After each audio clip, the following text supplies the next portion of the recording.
Fight all through the night, deep in the heart of Texas.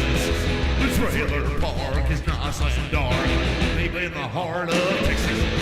That drinks his brew and he spits his chew, deep in the heart of Texas. The TV blares, but no one cares, deep in the heart of Texas. Here we go! Hey there, welcome back to BWAAA. King of the Hill Rewatch podcast. I am Mike. And I'm Rusty. Rusty, we have Season 2, Episode 3, The Arrowhead. The Arrowhead. Yes, sir. This one, you were telling me that there's several Indian tribes that are mentioned in this. Yeah, so he mentions the Caddo Indians a lot, and of course, if you live in Central Texas, a lot of the, there's Caddo Mills, Texas, there's Caddo Lake, there's a lot of references to Caddo Indians, and actually the Waco or the Waco, Huaco was, I think, is how it was how it was spelled, was actually Caddo, so they were a part of Caddo and the Wichita people and stuff like that. So whenever the white man pushed them out of Waco, they all went to Oklahoma to the reservation there, and that's where the existing Wacoans reside. Is there on the reserve. Well, there you go. Everybody out there got a history lesson. Let's open this with Hank beaming from ear to ear about his new John Deere Rototiller, 8R walk-behind tiller. And it's a nice-looking tiller. I've done some tilling in my day, and I've never had one that nice to till with. Yeah, it's a brand-new tiller, and Dale is showing it off to his son Joseph, talking about how it's a 5-horsepower Briggs & Stratton engine, 16 heat-resistant tines, 13-inch super lug tires, and if I'm not mistaken, the model comes with a hat. Oh, yeah, and then he asked for the hat. Yes, if he can just have the hat, yeah. And then you see, I think maybe for the first time we see him with, this is like the first without a hat scene, maybe, and then you see his shine, you see the little bling. That's true, yeah. Shine off his bald head. So Hank is real concerned. He wants Bobby to see the new tiller, and so he yells to him. And Bobby is inside with his mom, and she is introducing him to PBS. And, yeah, this is funny to me. Trying to get some culture in him. Yeah. Well, as kids in Texas go, the only place that you got any British television or any anything different than what was American broadcasting. Yeah. PBS was it. Oh, yeah. Viewers like her. Like Peggy. Yeah, and so Hank comes in and he says, Bobby, come and meet our new rototiller, like it's a sentient being. Yeah, like it's a sentient being or something. Yeah. But Bobby is trying real hard to get this British humor. He thinks it's funny that a man's wearing a dress, but you can tell he's really forcing it. He doesn't really understand why it's so funny. They do say the TV is like, oh posh, I have a run my stocking. So it sounded like what was that show? Yes, Prime Minister. I think that was the show. Yes, Prime Minister. Yeah, I think so. I think that's what it was. Yeah. So we see back outside that Hank and Boomhauer is now videotaping the starting of the rototiller. And the rototiller hits what they think is a rock and busts the blade. First time out the gate. Well, if your blade breaks that fast on a brand new piece of equipment, I don't know if the rock's the problem. I think it's the equipment. Because I've seen some rocky yards get rototilled up pretty good and easy by some old tillers. So Hank comes in. He's pretty pissed off at this point, talking about how Made America cannot be a gimmick, just like Dolphin Safe. Yeah.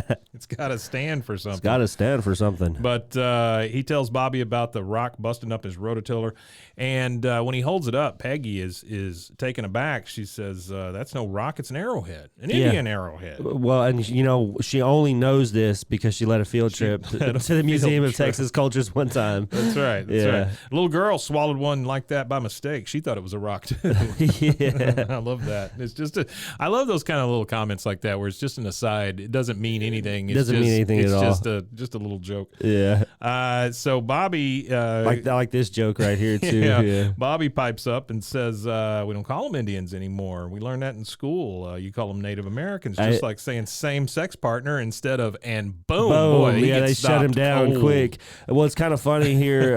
Well, not funny, but it's kind of interesting. We've discussed it before, how forward-thinking a lot of these topics are on this show, and the fact that you get a same-sex and a Native American. The political correctness references right here in this early episode for as far as the seasons go. It's still 1997 at this point, I believe. This is September 1997. And so Hank has now found another piece. It looks kind of like a handle. It's got a hole in the middle of it. It looks like it's being made out of bone or something like that. He is hanging it from the rope on his garage door opener. Yep. And using it as that. And the kids come up and ask him what it is. He tells them that he doesn't know much about Indians, but he does know tools. And this looks like one of those things that you jam in the back of a white man's skull, and then the blood comes pouring out of the hole here. The hole, yeah. Which is funny because every reference they make of any kind of Indian tool that's not the archaeologist guy or whatever, it's always something extremely violent, like finger bones. Yeah, that's right. So Bobby's confused because he thinks that the Indians that lived around there were peaceful. And I love this from Hank where he says he's going to get to the bottom of it because he hates to use a tool improperly. Not that he doesn't know what it is or anything. He just doesn't want to use it wrong. That's right. Doesn't want to use a tool incorrectly. That's funny. So he goes over to Dale's house, knocks on the door. Nancy answers in a towel. And tells him that Dale's at work, and of course he has to uncomfortably ask for John Redcorn here. Well, shuffle your feet, roll your eyes, kind of thing. Kind of looking for the dude you're in there banging that's not your husband. She thinks about it for a second. She said, "John Redcorn, it's for you." It's one of the first times that you kind of see embarrassment on her face about John Redcorn. She looks super. She just realized, oh crap, Hank knows. Yeah. And so here comes John Redcorn. He is explaining to Hank. Every time he pops up, he explains it. Oh, she's just having a therapeutic massage for her migraines. Yeah, it's the migraines. Migraines have been going on for quite a while. Yeah, she's got one hell of a headache. She has a hell of a headache. But he explains to John Redcorn how he found this tool in his yard. He was wondering if he knew what it was. John Redcorn says that it's something way less violent. It is a straightening tool. Straightening, straighten the shaft of an arrow. It's funny how Hank gets through that conversation where he says, I found this native Indian tool. He says native Indian thing in my yard. So John Redcorn tells him what it is. And Hank still can't give up on this whole shoving it into the brainstem of somebody. Well, another thing, too, real quick, that whenever John Redcorn is talking about things being sacred, the atmosphere kind of changed. You can see the wind kind of blow through his hair and stuff like that. It you hear the pan flute in the background. In the back, that kind of thing. Yeah. And he says, well, you sure you can't you couldn't jam it into the back of somebody's skull? And he goes, well, sure, I guess. I mean, you can do that with any tool. Yeah, you can do that with, a DeWalt drill right to the skull. Yeah.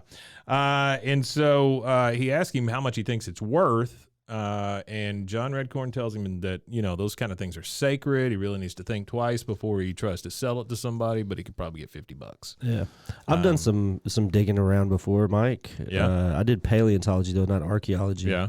Yeah. And I brought a dinosaur bone back from Utah. And then we had BLM police knocking on my parents' front door. And, it's against the law, apparently. Oh, wow, so, really? Yeah, I had to go through a whole probation and almost got a felony out of it and everything. For a dinosaur bone. For a dinosaur bone. Wow, yeah, that's science matters. amazing. Yeah, science matters. So Hank's going to take it over to the university and find an archaeology professor so that he can figure out what this thing is worth. Maybe sell it to a museum. Yeah, and then it's real funny when he gets to the college because like they're playing like ska. It's like a ska band or something. Yeah, it's like ska and music. Everybody's out there throwing frisbees and hacky sacks. Yeah. Like nobody's in class or anything. The guy and then, comes up and asks Hank to sign a petition to for legalize hemp. And it's funny how he sells it because this. Well, I mean, it's true, and that should be one of the major selling points for it for sure. But he goes, it's a cheap and durable source of fiber that can be used for making clothing, rope, and paper. Typical government overregulation. Why wouldn't they legalize this stuff? And the guy's all giggling, kind of sheepishly, because it's marijuana. Oh, Hank freaks out and throws the board down. It's a blah moment. We should start counting the blah moments. So there's like 3 of them in this episode. There's a lot 3. of blahs in this. Yeah. So we go to the professor standing in front of his class, and he's talking about the volcano erupting and making jokes about people encased in lava, which is kind of crazy. It's kind of the first sign that this guy's a dirtbag. Yeah, for sure. This guy is played by Maurice LaMarche.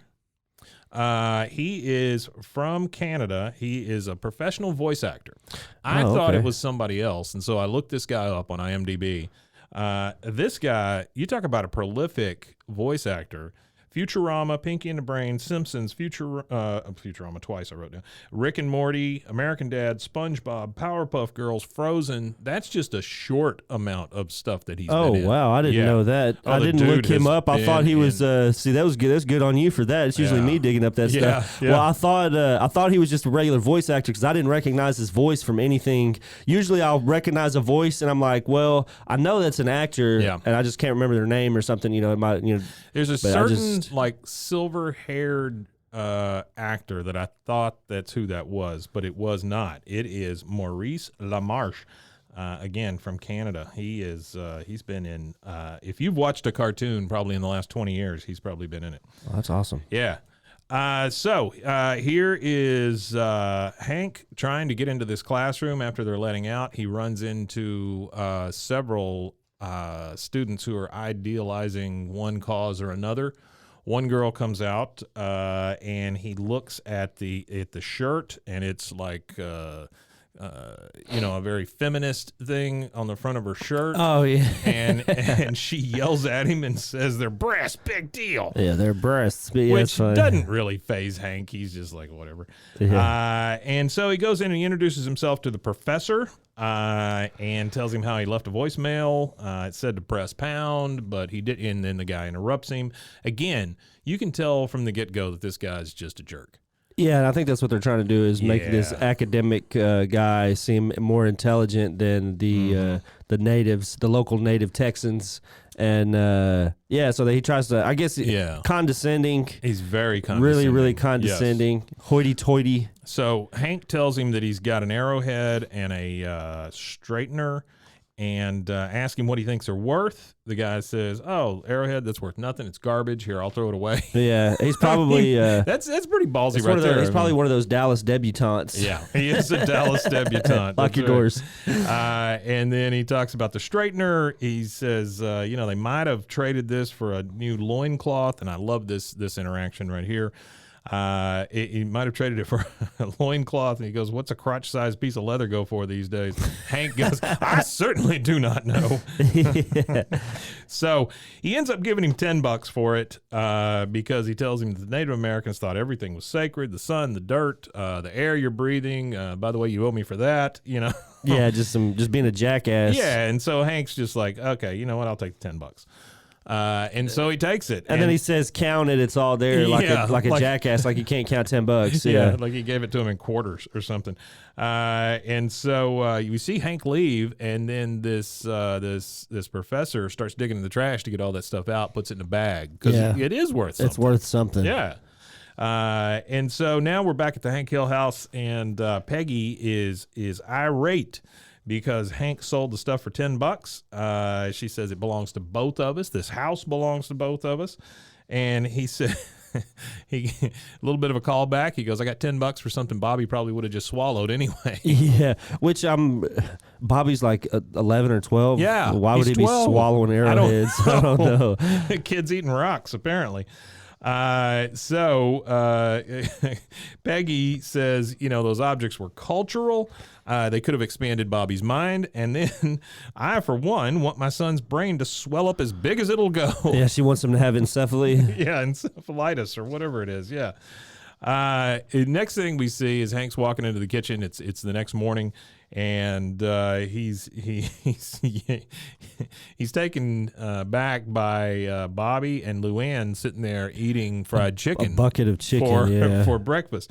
I don't know where I guess it's leftover fried chicken. I would hope it's leftover fried chicken. I don't know of any fried chicken place that's open before at least 10 a.m. No. So if it's 6 a.m. here, usually in the morning time, they always reference 6 a.m. Yeah. And the boy ain't right. So he's eating chicken at 6 a.m. So Luann tells him, no, we're not eating chicken for breakfast, which they are. We're making bones for Bobby's social studies project. Yeah. And then Bobby goes on to tell his dad that it is a Native American necklace like the Tonkawa wore. I was going to bring in an arrowhead and get an A and maybe even go to college, but Mom says you sold out my future for $10. I hope you're happy. Yeah, which That's if you're from Texas, like the area that we're from, there's a lot of creeks that are named after all of these tribes that were here. Tonka was one of them. There was Tawakoni, that's another one. Right. There's tons of these little creeks and stuff that come off the Brazos, which the Brazos means the arms of God. Uh-huh. So I guess these are all the fingers of God, all these little tributaries and stuff. Yeah. And it is Brazos, it's not Brazos. Yeah, it's not Brazos. It's Brazos. You hear that a lot. So Bobby is just kind of regurgitating what Peggy told him to tell Hank. Peggy is leaving, and she opens the door, and there is the professor and a couple other guys. Right there at the front door. I'm sorry, gentlemen. We're not in the market for new religion. Yeah, they look like they could be trying to proselytize to you. Yeah. So he introduces himself as Professor John Lerner, Ph.D. He has to put that Ph.D. Yeah, he's got to put it on there. And most PhDs that I've met, not all, but but most of them that Yes. I've met have been pretentious assholes because of the fact that they have a PhD, which means the only thing that a PhD means to me is that you know a lot about one thing. Right. You might not, like, people assume that, PhD, they got to be these extremely intelligent people about all things. Either that or they just love I've met some school. that have zero common sense whatsoever. Well, it's they could because barely you had tie their own shoes. You had to stay in school for so long, you've got no life experience to go with it. None. Yeah. Peggy, of course, picks up on this, and she goes, "Oh, I'm a teacher too, substitute Spanish." Yeah, it's totally relatable to a PhD archaeologist professor. Right, that's right. A tenured professor, yeah. So he explains that how Hank came to him with the Caddo arrowhead, and she pipes up again. I am the one who determined it was not a rock. Yeah. So he goes on to talk about how she's a friend of archaeology, and he's trying to get her on his side now so that he can take advantage of her as well. And he says, we want to dig out here, we want to poke around, but the stupid government, you got to sign all these papers. And she goes, "Oh, don't be silly, let me sign those." And she just signs it right away. Not even thinking about it. She didn't even read the damn thing. No, she doesn't think about it at all. And then as they're walking away, the professor and the guy he brought with him, he says, you got to make them all feel special. I could have gotten the title to her house if I complimented her stupid glasses. Once again, setting up this character as a total a-hole. Yeah, for sure. He's not very friendly. Yeah, so Hank asks Peggy, what that was about. She said, "Nothing, Professor. My friend." She adds that in there, my friend. It's been like 30 seconds. He's my friend. He wanted to know if we could poke around the lawn for some artifacts. I, of course, said yes. And now Hank is on the other side. He's pissed off because she's going to be, she let the guy start digging in his yard, and we know how much his yard means to him. Oh, it means everything to him, yeah. I mean, we had that episode with the ants, and it just destroyed him. But then she's back and saying, you sold that arrowhead without me, and now we're even, and all this stuff. He tells Peggy that you owe me and my lawn an apology. Yeah, and he just stands there, and then she's like getting ready to drive off, and she's like, "We're waiting." Yeah. And she just walks to the car, gets in, and drives off. Yeah. And while she's gone, he's just screaming into the ether, "Peggy, you can't just think it; you got to say it out loud." That's right. Yeah, and so the next thing we see, it's nighttime, and Hank and Peggy are in bed. They hear a loud noise outside, and Peggy's like, Hank, I thought you told Dale not to mow at this hour, which I'm assuming Dale has been mowing in the middle of the night, and Hank is asking him not to do that. Hank, with his keen ear for machinery, realizes that it's not out a mower. Yeah, a mower is a distinct sound over a backhoe. And he looks out the window, and there they are. And we get a whoa. Oh, the bulldozer. And then he's still he fogs up the window, and he's like whoa. And he's sitting there clearing the window so he can keep seeing. It's a really long whoa. It's a very long whoa. Yeah. And that takes us to a commercial break. So let's take a small break, and we'll be right back. It is summertime here in Central Texas, and I don't know about you, but I am already sweating. Oh, yeah. I've got swamp ass and ball sweat more than I know what to do with. And, you know, if it wasn't for Ballsy and their products, I'm sure right now I'd be able to smell my own balls. So I'm really, thankful for their products. Yeah, you know, your cleanliness is a reflection of you, especially below the belt. And, you know, I think about cleanliness a lot because, like, I've got a beard. I've had one for a long time. You've got one. But I never really think about taking care of my down under as I do my face.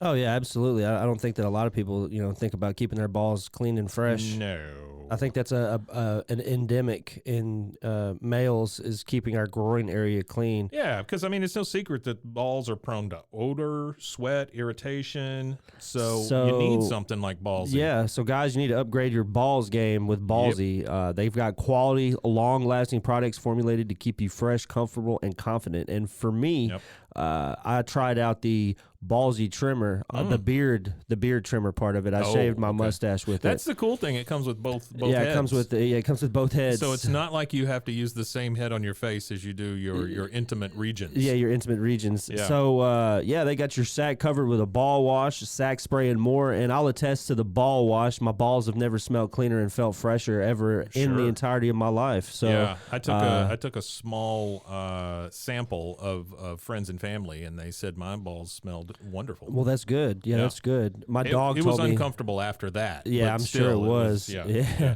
So, when you go to Ballsy, you can get different things like you can take a quiz to see where to start. They have a sack pack. The sack pack has all of it.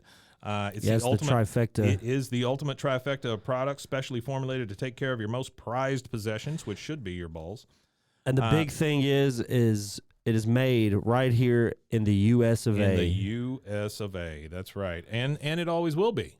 Always will be. Or so tell the people at Ballsy. Or so says Ballsy. So and says they Ballsy. have over 200,000 currently satisfied customers with a 30-day money-back guarantee. So you've got to give it a try. Yeah. There's no risks involved. Yeah. And the only thing that could happen out of this is clean, fresh balls. That's what I'm saying, right? So what you need to do is go to ballwash.com, put in promo code KOTH, as in King of the Hill.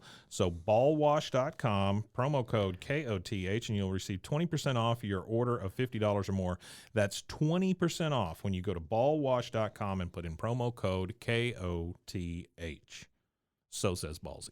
Balls. Hey, Rusty. Hey, Mike. Your dog deserves tasty, healthy, real food, not kibble. Don't give him kibble.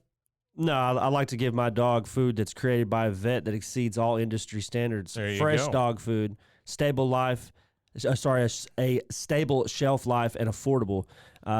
This food here, Sundays for Dogs, Mike. It's Sundays for Dogs. It's 40% less expensive than leading fresh brands. Yeah, and it's like you say, it's created by a vet. It's shelf stable, which I don't get those dog foods that are in the freezer and refrigerator and stuff. That just seems like a lot. I've got a friend of mine who makes his own cat food, which is weird. But it's especially weird when you could get it from Sundays for Dogs. That's what I'm saying, right? I mean, he's got cats, so he's weird anyway. But he could feed it Sundays for Dogs. Feed his cats to Sundays for Dogs? It's created by a vet. It's fresh dog food. It's customized for dog size, breed, and activity level. So all he has to do is take a quick quiz and see if it's right for his pup. Yeah, you just go to sundaysfordogs.com. You take the quiz. Best part about all this, well, let me tell you about some of the benefits first. You're going to get increased excitement from your dog about eating, which my dogs are not super excited about eating because I buy them junk, but not anymore. You'll get better stool, which, you know, if your dogs stay outside all day, that's a big deal. You'll get more energy out of your dogs, improve weight, softer coat, just a better life for your dogs if you feed them this my stuff. dog loves it. It's real easy for her to eat. She's an older dog, but it's really easy for her to eat. And she's 104. She's 104, yes. Right. And the fact not that in it's dog years, not in dog years, in human years. Yeah, she's extremely old, and I think it's due to eating Sundays for dogs. Sure. Which the quality ingredients are really good for her health. The crap they put in, you know, a lot of the store brand stuff is just junk for them. Yeah. And a lot of filler and stuff like that. It's like feeding your kid Doritos all day. Yeah, that's what it is. It's like a bag of Doritos. That kid's going to stop up at some point. And Sundays for dogs is like a bag of carrots with... It is. It's like carrots and real meat and things just like good that. Stuff. Yeah. You know, if you go to sundaysfordogs.com and take that quiz and figure out the right plan for your pup, the best part about that is you can get 35% off your first order if you use the code KOTH, as in King of the Hill, KOTH, and you'll get 35% off your order. Wow, 35%. That's a big deal. That you know, most of these things you hear is 10%, but for this one, you go to sundaysfordogs.com, enter KOTH as the code, and get 35% off. Yeah, that's great. Woof. Watch us fight all through the night, deep in the heart of Texas. All right, Rusty, we are back. We are at the point where they are digging up Hank's yard. Yeah, so this is my favorite scene here. So you see Boomhauer with a piece of paper in his hand, which is the contract that Peggy signed without reading. Yeah, so Hank he for goes, some reason went to Boomhauer for legal information. Which is kind of funny because, I mean, as we all know, at the final episode of the entire show, we find out that he has a badge. That's so right. it's kind of you don't really think about it until you've seen it all in its entirety. But here we go. So he says, after the referred to aforementioned antiquities pursuant to the public domain Title IX of the State Resource Code, I tell you what, man, it's airtight.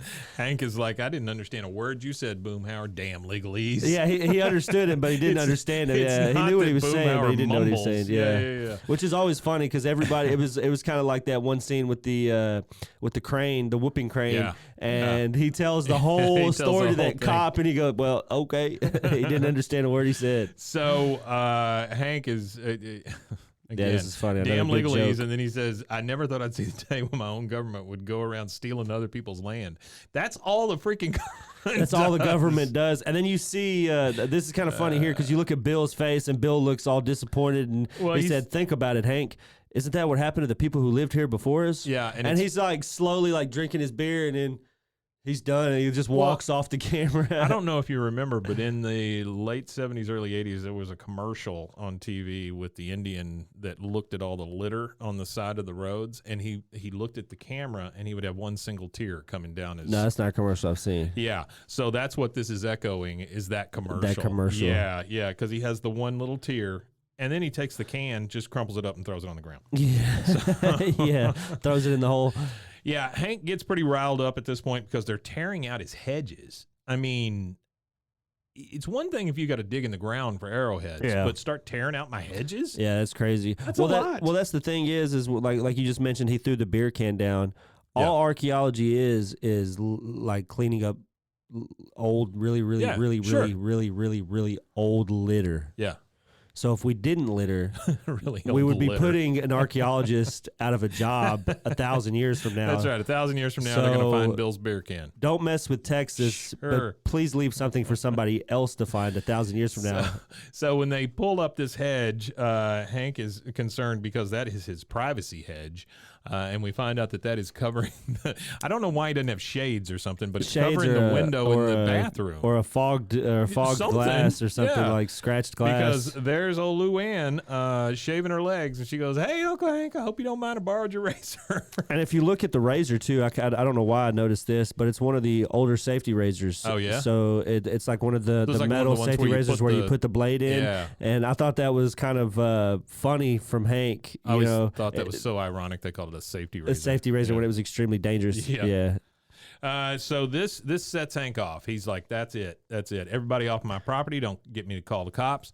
And here comes that jackass professor again. He's like, go right ahead. We'll just tell you you're trespassing on a protected archaeological site. Yeah. Easy for me to say. And so Hank says, Hank has reached his limit because he goes, what I'm about to say goes against everything I believe.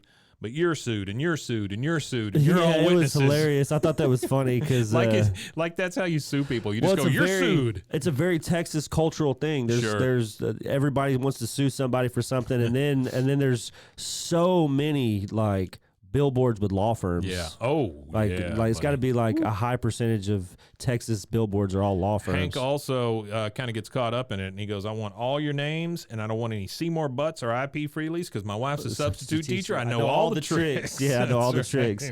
I like this part too. So it goes to Peggy watching the guy, the professor, the archaeologist, and he's sitting there just sweeping away at what looks like a pot or a bowl or something, and Peggy's kind of pestering, what do you think it is? Well, I'm not sure yet. Well, I think it's a clay pot. And he's, well, it's more likely a ceramic bowl. She's like, You may be right. You may be right.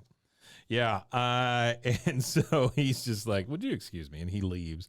And then here comes Hank, and he's like, you would not believe. He's super irate at this point. Yeah, he's mad. His yard is violated. Yes. He can't get anybody off his yard legally because there's legal documents attaching him to his yard. And now he's pissed off because the professor got dirt all over his compost. Oh, yeah, you don't want dirt on your compost. So Heggy. That's Hank and Peggy combined. Peggy. Lou. Yeah. Peggy is like, oh, no. Come on. The professor's not an idiot. In fact, he's a genius. And that's as far as you can get from idiot without before reaching into madness. Yeah. So she says, hey, let's invite the professor to dinner. Bobby could learn a lot. Hank is don't turn dinner into school, Peggy.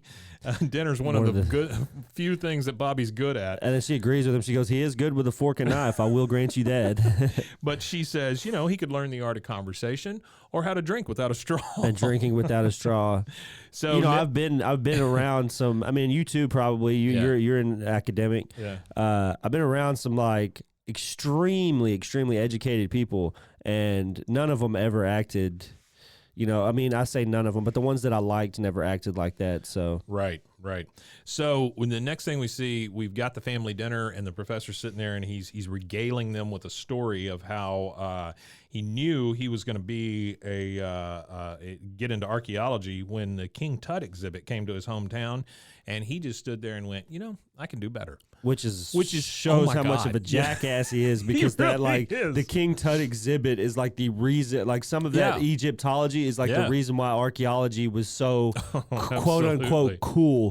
Without all that Egyptology stuff, like archaeology's not as cool, So the Indiana Jones type shit. Yeah. Indiana Jones, definitely. And so they talk about his PhD and how it's from the University of Chicago. And Peggy, he said he saw the King Tut, and then he said 3 years later, I had my PhD. like boom, 3 years PhD. Peggy talks about the University of Chicago being one of the finest schools in the country, which I've never heard that, but okay, whatever. They do. It's actually funny we talk about the University of Chicago because University of Chicago was the one, the dig site where I dug up dinosaur bones at illegally. The University of Chicago was the one that sponsored. You pay them to go dig at their particular site.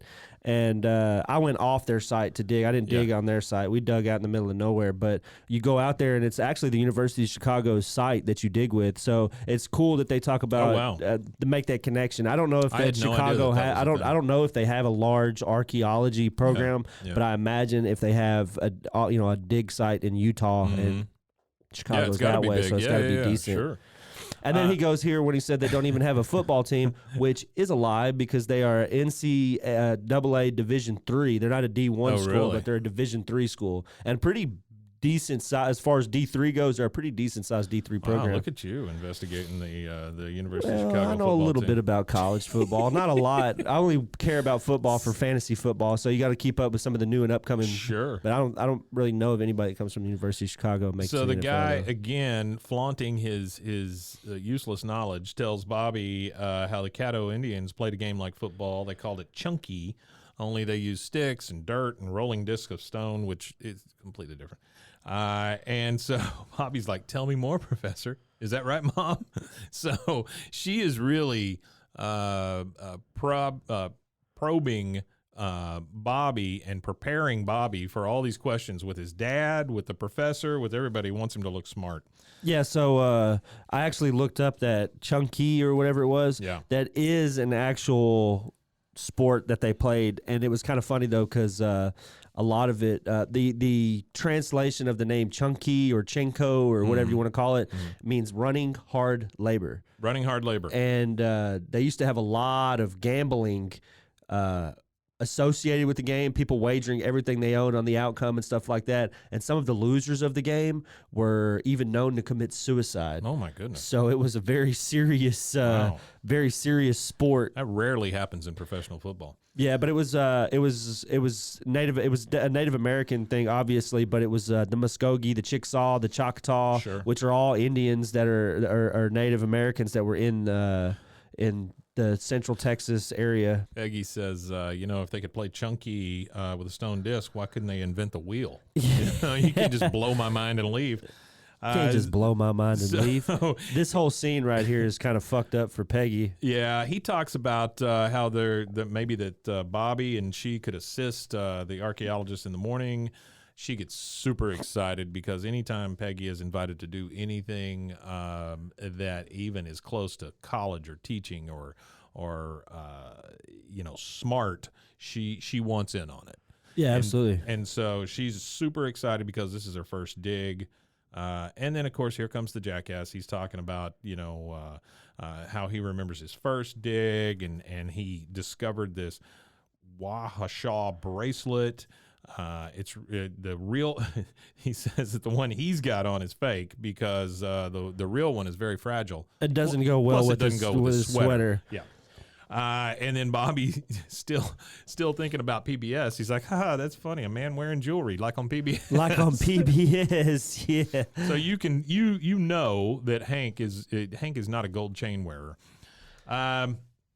So now Peggy again trying to impress the professor. She yells at Bobby, and he tells him how the professor tells Bobby how this bracelet is not jewelry, it's a badge of honor. A young brave would give one to a girl as a symbol of their bond. It means connection, blah, blah, blah, blah, blah.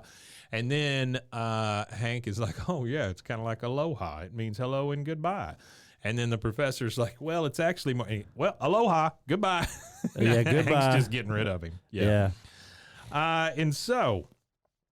well, I had one quick tidbit. So yeah, I tried to find a Wahashawa bracelet or anything about it. Well, the only thing that I could find was an Indian treaty between the United States, obviously, the government, and between a tribe of Sioux Indians called the Washawas Band of Sioux Indians. So I guess the chief of that particular band of Indians was called Washawa, but it was called the Washawa Band of Sioux Indians. I don't know what the treaty was about because it's written in it's actually written on a piece of paper, and then they have the screens. You have to zoom in and try to decipher somebody's ancient handwriting. So I never got any further than that with it. But I thought that was neat that they had anything at all about any of this. Well, you can tell that stuff. they've done a little bit of their research here.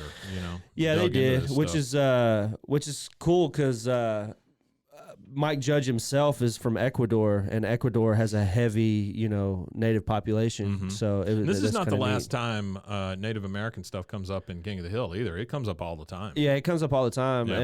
and this is actually the first episode where the voice actor for John Redcorn switches. So this is the first episode with the second voice actor, Jonathan. Oh, I didn't realize that. Jonathan Voss. Yeah, this would be his first episode. So we're at the next morning at the site of the dig, which is literally just Peggy's front yard. Yeah. Of course, here's the professor out talking again because he loves the sound of his own voice. Talks about how he wants to say two things. First, thank you to Miss Peggy Hill for organizing this field trip because she's brought in some students. And then secondly, if a bony hand reaches out from the soil and tries to drag you into its grave, remain calm. And you see all these kids just go, and then he goes, like, no, seriously, remain calm. Remain calm. You get it again. Yeah. And so he talking to the kids that are here with Peggy, he asks them, can anybody tell me what Indian tribes are native to Arlen? And, of course, Peggy's the only one that raises her hand. The only one that knows, yeah. And so she says, could be the Caddo, who were the earliest settlers of the region. And he goes, that's exactly right. And then she's so happy that this intellectual is recognizing her for anything she says. For anything, yeah. And it's funny how she puts these people on pedestals as well. Oh, boy. Just immediately. Immediately. Next thing we see, it's nighttime. Hank's already in bed. He's watching TV, and it's talking about a high-pressure system coming in. Here comes Peggy into the bedroom, and Hank's like, where you been? You missed action sports and half of action weather. She talks about how her and Bobby have been out in the front yard digging things up all day. And by the way, Bobby now knows his cat didn't run away. His cat didn't run away. So she wants to know what she missed. He says, I like this part. He said, another new soccer league, which I thought was funny because we do have a lot of soccer leagues. A lot of soccer leagues. And 30% chance of rain. Peggy is very upset because she needs to go tell the professor because he left the top down on his Saab. On his Saab, yeah. It's a very British vehicle. Yeah, they end up just going to bed, or Hank does, and then all of a sudden the whole room lights up. And Peggy... the stadium lights, yeah. Tells him about stadium lights that the professor's using outside, just like the Cowboys use. Now he can dig at night if he wants to. And Hank is not so sure about that. He says the Cowboys would treasure his lawn, not turn it into some sort of a freak show. They would treasure it, yeah.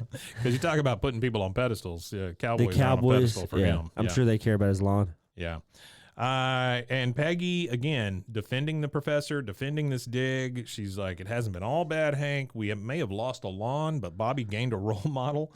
And I'm his role model. It's just the wrong thing to say to Hank because Hank's going to get pissed off about that stuff every time. Well, it's the wrong thing to say to any man father and his son saying, oh, well, you're not good enough to be his role model, so this weird hoity-toity archaeologist could be his role model instead. He said, I'm his role model, not that bracelet-wearing egghead.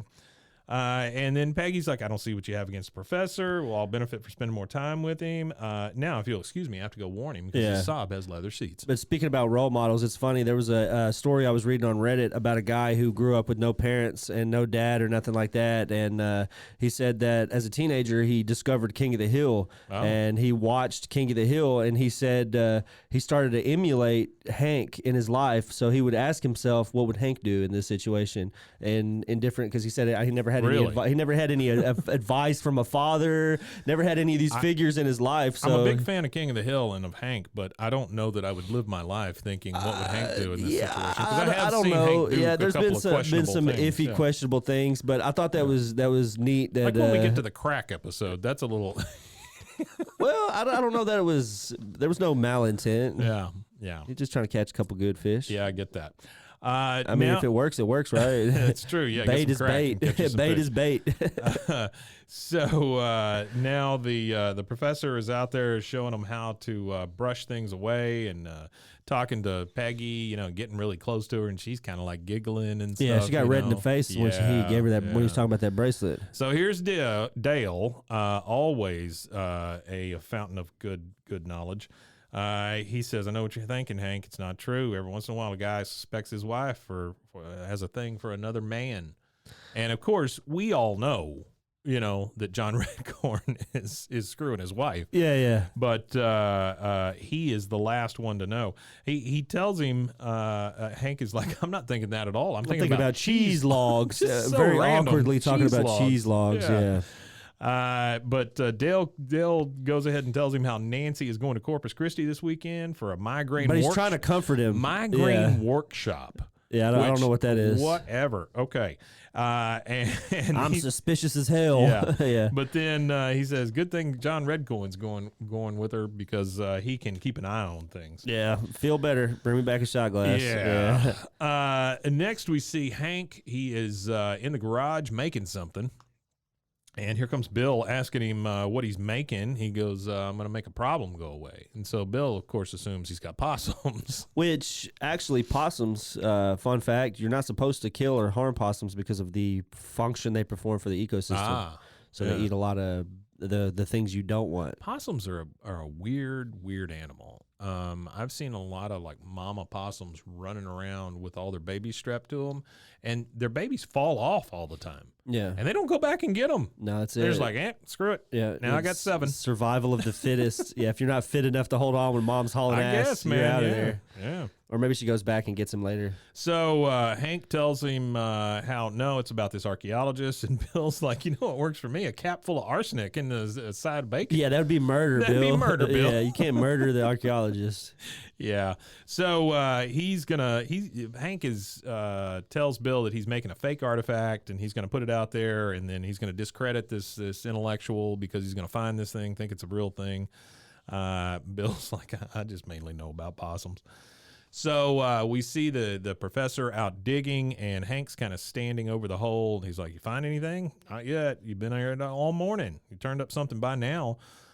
He tells him how archaeology is just patience, and Hank's like, it's a lot about fishing.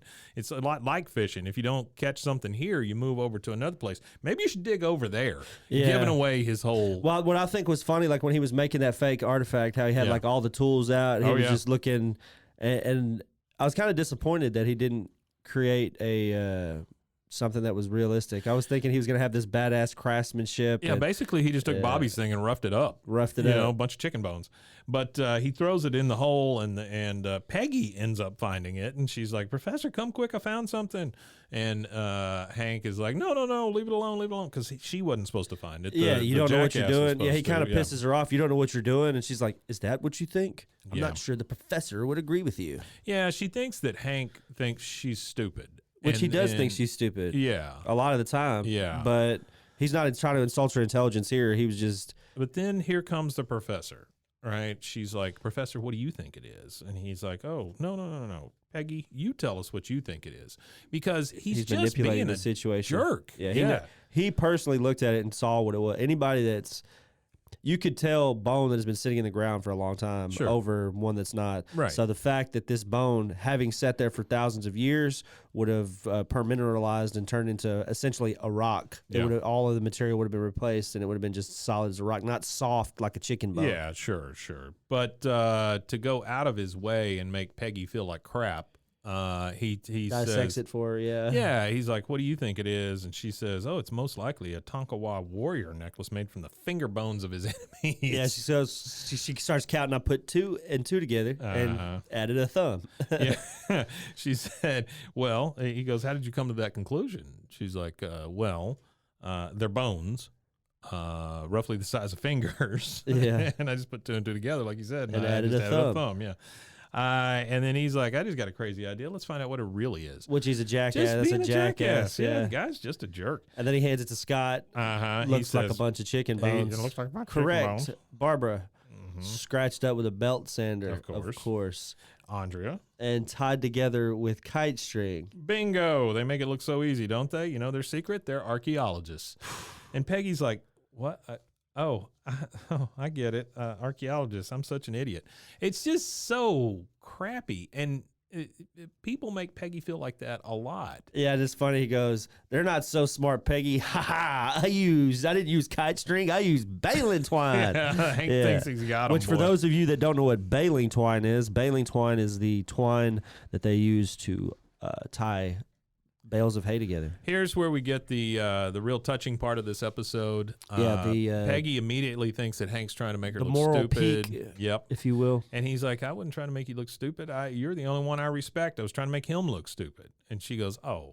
And then he's doing this. Jealous. And then it's funny when Hank gets sheepish and coy like this. He always like looks down at the ground at the dirt. and does that little thing with his foot like a cartoon character. Yeah, like some Some Charlie Brown character or something. He goes, no, I wasn't jealous. I was just mad because you were spending all your time with that guy and I wanted you to spend it with me. Jealousy had nothing to do with it. That's literally the definition of jealousy. That's literally what jealousy is. And then she's digging in her eye. He's kicking at that dirt, and he kicks dirt in her eye. Yeah. She goes, Hank, I have something. She's like crying. He goes, well, I have something in my eye, but I'm also crying. Yeah. And so now the jerk ass professor is kind of giggling, and Hank is like, "What are you laughing at?" And he goes, "It's funny. I could have scored with your wife for the price of a fake bracelet." And this is a bridge too far for Hank. He's like, "What?" And so because there was like the fact that he thought that Peggy would go outside of her and Hank's marriage, which he could have gave her 1,000 bracelets and Peggy would have never have done anything because that's not Peggy. No, but it's not her. This point right here comes to a point where you see the strong masculine type. Yep. And then you've got this asshole, weaker, nerdy guy. Yeah. And he just keeps pushing him in. Hank just pushes him right into the hole. And he keeps going. Yeah, and to he's that like, same side. There's this huge hole with like 5 sides. Professor keeps but getting he up on the same crawls place. straight to where Hank's at.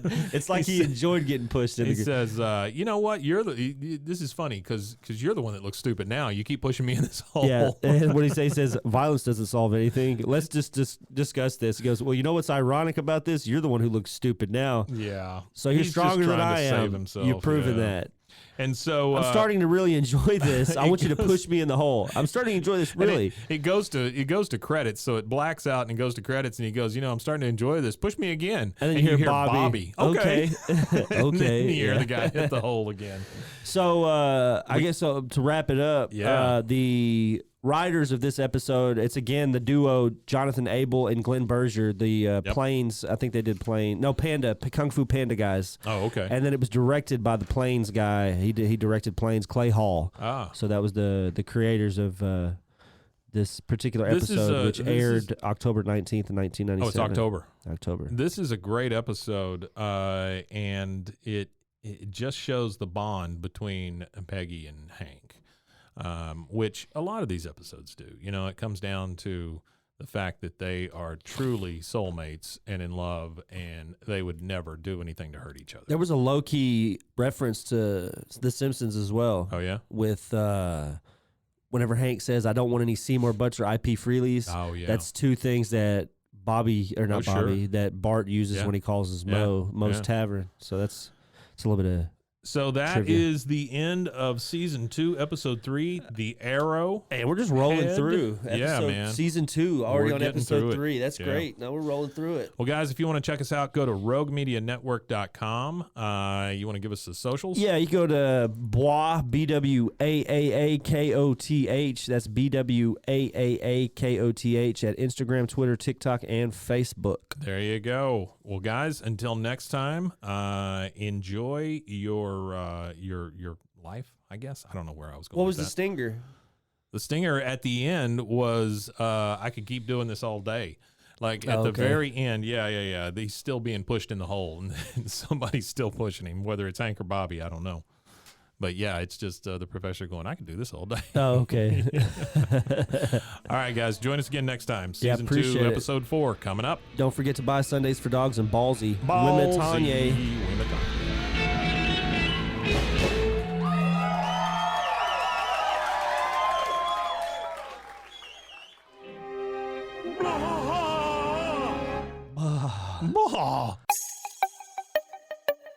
This has been a Rogue Media podcast.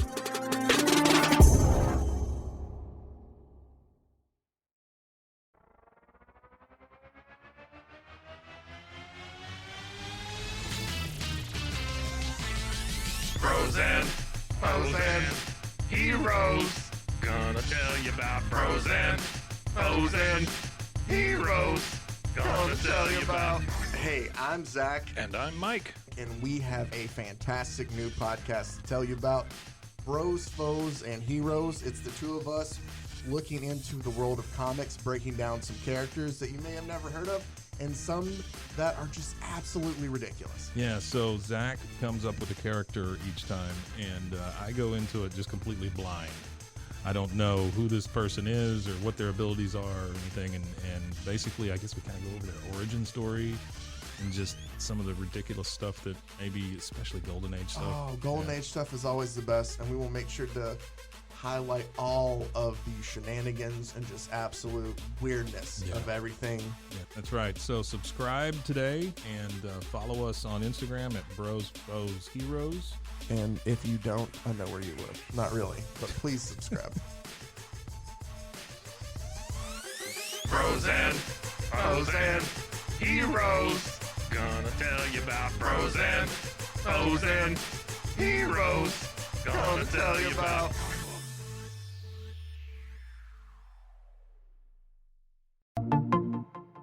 Welcome to One Star Rewind, a new podcast about those dreaded one-star reviews that every business owner hates to receive, but yet every customer loves to read. During this podcast, we will peel back that one-star review to better understand how it happened, when it happened, and what the business owner is doing after receiving that one-star review.